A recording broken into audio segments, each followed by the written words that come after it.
Hello everyone, good evening children. How are you all? So I hope you all are keeping fine and studying regularly. So welcome back to my channel Study Time. So today we are going to continue with our first chapter, crop production and management. And today we will be doing the third practice, that is adding the manure and fertilizers.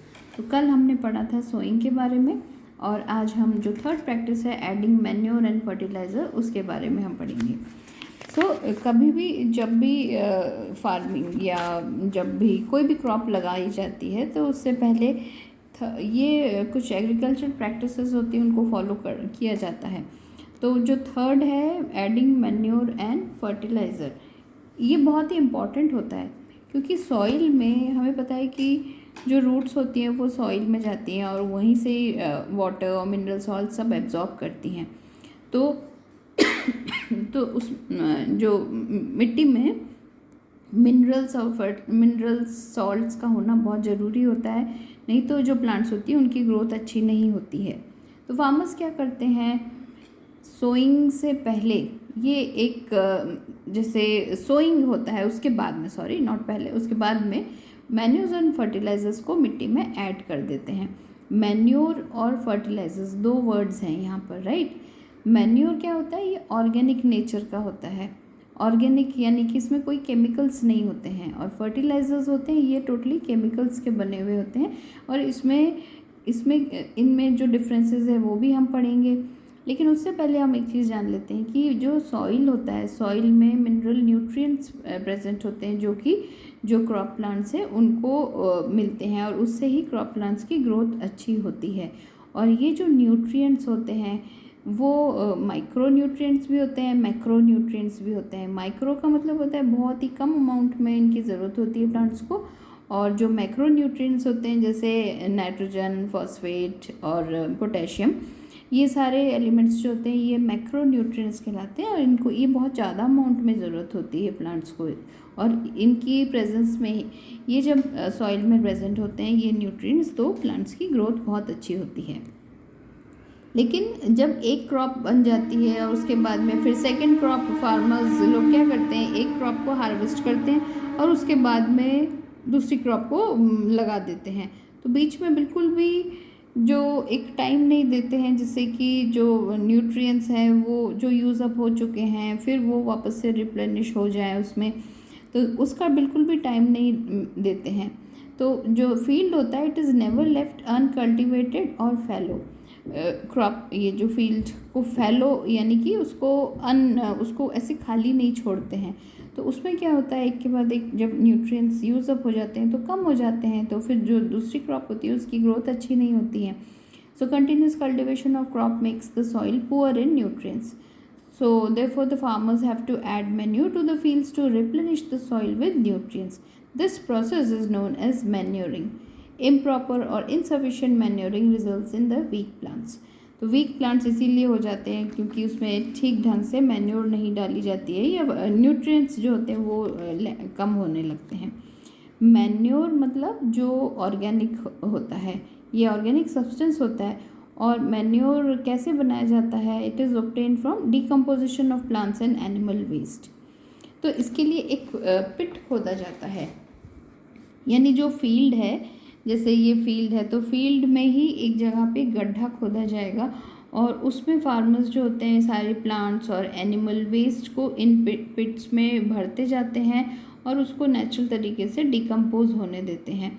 और ये जो decomposition होता है ये micro organisms से होता है। Micro organisms क्योंकि जो सॉइल है, सॉइल में बहुत सारे माइक्रो ऑर्गेनिजम्स रहते हैं, बैक्टीरियाज भी रहते हैं, फ्रेंडली बैक्टीरियाज भी रहते हैं, अर्थवर्म्स भी पाए जाते हैं और दूसरे माइक्रो ऑर्गेनिजम्स जो होते हैं वो भी बहुत सारे होते हैं, बैक्टीरियाज हैं, बहुत तरह के होते हैं। तो इन माइक्रो ऑर्गेनिजम्स का काम ही यही होता है कि जो वेस्ट, जो प्लांट और एनिमल वेस्ट मटेरियल होता है उसको डिकम्पोज कर देना।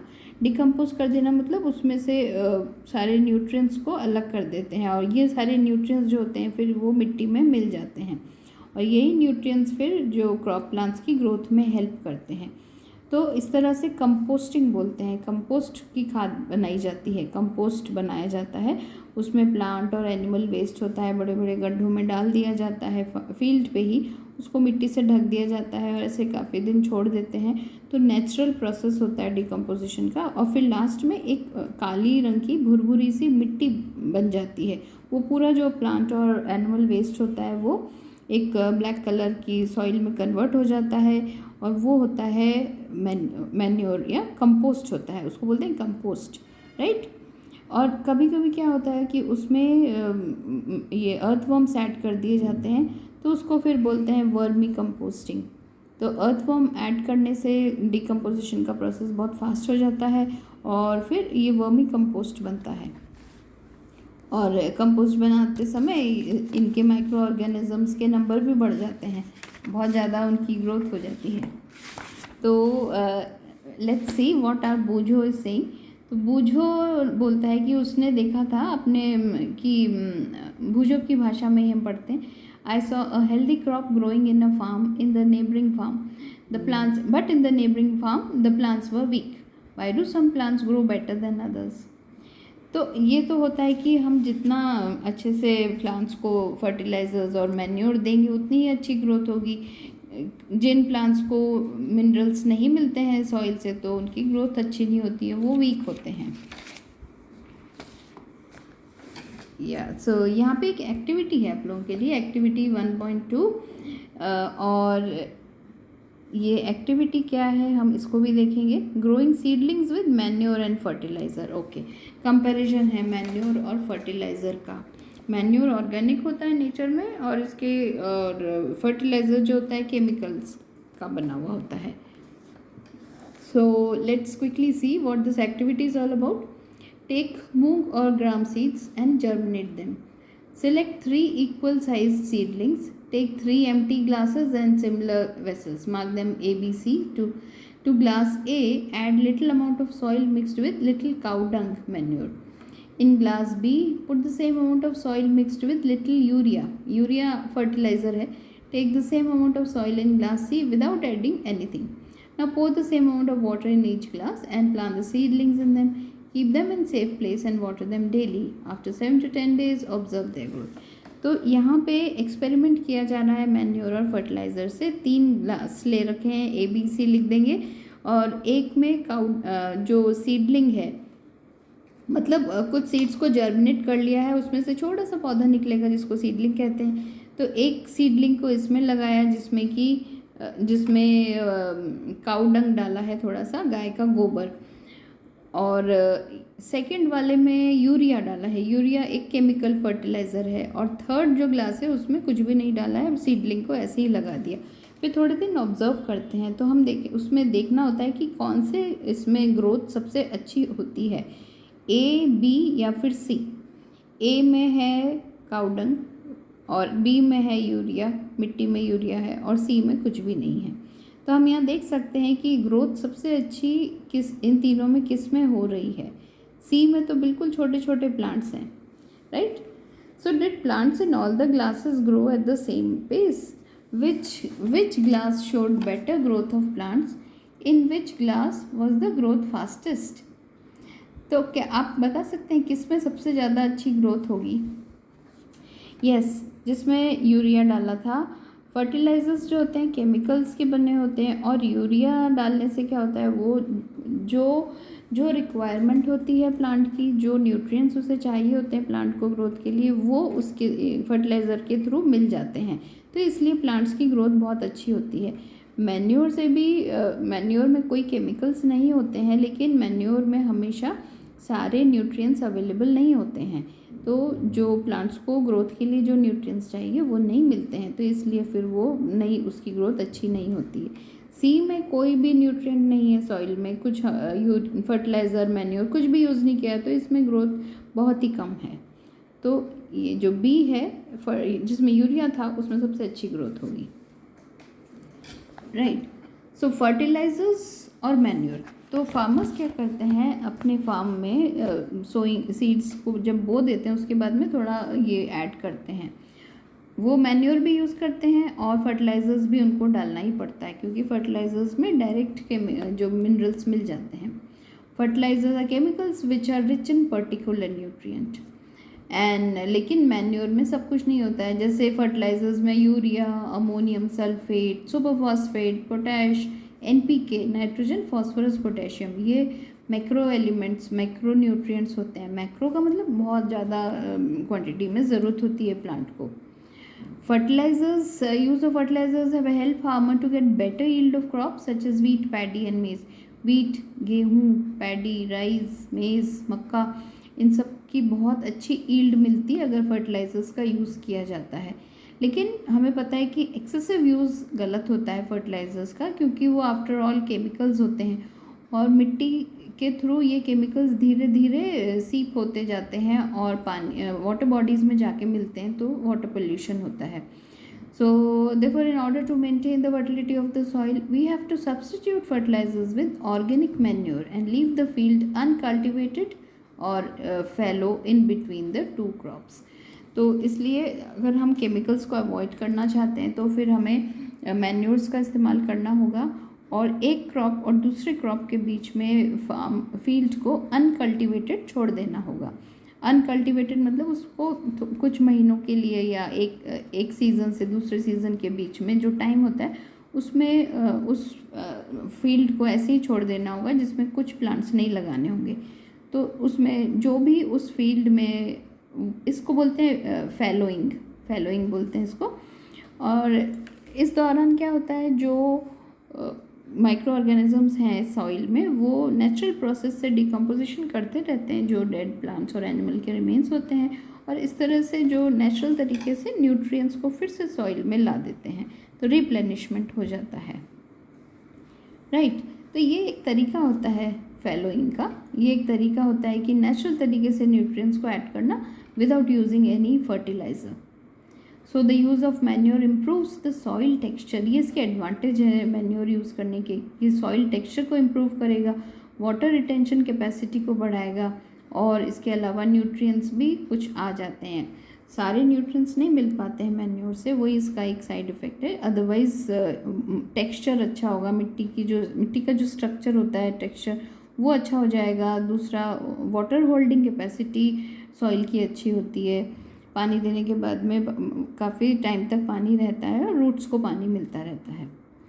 जो नेचुरल तरीके से रिप्लेनिशमेंट होता है न्यूट्रिएंट्स का, उसमें एक आता है crop rotation.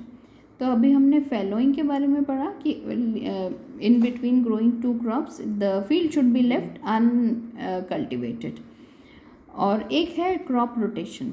Crop rotation, this can be done by growing different crops alternately. Earlier farmers in northern India used to grow legumes as fodder in one season and wheat in the next season. Leguminous plants जो होते हैं उसको as fodder वो लगाते थे. Fodder मतलब जो cattle होती है उनका खाना. ये बिल्कुल फॉडर के लिए ही लेग्यूम्स को उगाया जाता था, और दूसरे सीज़न में वो वीट लगाते थे जो मेन क्रॉप होती है. So this help in replenishment of soil with nitrogen. और हमें पता है कि जो लेग्यूमिनस प्लांट्स होते हैं, जो जैसे मटर है, पी है, जितने पॉड वाले जो प्लांट्स होते हैं, पी में भी पॉड होता है, और बीन्स हैं, तो लेग्यूमिनस प्लांट्स की रूट नोड्यूल्स में एक बैक्टीरिया रहता है जिसको राइजोबियम बैक्टीरिया कहते हैं, और वो राइजोबियम बैक्टीरिया नाइट्रोजन फिक्सेशन करता है. एटमॉस्फेयर से फ्री नाइट्रोजन को लेके और उसको सॉल्यूबल नाइट्रोजन के फॉर्म्स होते हैं, नाइट्रेट्स, नाइट्राइट्स, इन सब में कन्वर्ट करता है जो कि मिट्टी में रहते हैं, और ये मिट्टी में फिर रूट्स के थ्रू एब्जॉर्ब होते हैं. नाइट्रोजन जो होता है प्लांट की ग्रोथ के लिए बहुत इंपॉर्टेंट है. सो लेग्यूमिनस प्लांट्स लगाने से ये फ़ायदा होता है, and farmers are being encourage to adopt this practice कि क्रॉप रोटेशन बहुत इंपॉर्टेंट है. एक मेन क्रॉप है, जैसे वीट हुआ, पैडी हुआ, राइस और ये कॉर्न हुआ, तो सीज़न वाइज, तो एक सीज़न में जो उसकी सीजनल क्रॉप होती है वो लगाएं, और दूसरे सीज़न में अल्टरनेटिव लेग्यूमिनस प्लांट्स लगाएं. वीट में नाइट्रोजन की बहुत ज़्यादा ज़रूरत होती है. राइट. तो इसलिए वीट लगाने से पहले सीज़न में लेग्यूम्स लगा दिया जाता है. सो हमने आपको राइजोबियम के बारे में तो मालूम है, rhizobium bacteria, these are present in nodules of the roots of leguminous plant and they fix atmospheric nitrogen fixation करते हैं। सो हम क्विकली आज के इस टॉपिक में ये भी पढ़ लेते हैं डिफरेंसेस क्या होते हैं between the fertiliser and the manure. इस तरह टेबुलर फॉर्म में यहाँ पे आपको लिखना होगा 4 डिफरेंसेस हैं। Manure fertiliser is a man made inorganic salt होता है और ये फैक्ट्री में बनाया जाता है। Manure is a natural substance obtained by the decomposition of cattle Dang and the plant residues. गोबर जो होता है, वेस्ट एक्सक्रीटा जो होता है, वो एनिमल वेस्ट जो होता है, वो प्लांट वेस्ट, एग्रीकल्चरल वेस्ट, इन सबको मिट्टी में डाल के, मिट्टी से मिक्स करके और नेचुरल डिकम्पोजिशन से बनाया जाता है, उसको कंपोस्ट बोलते हैं, राइट। सेकेंड डिफरेंस है fertiliser is prepared in factories, manure is prepared in the fields.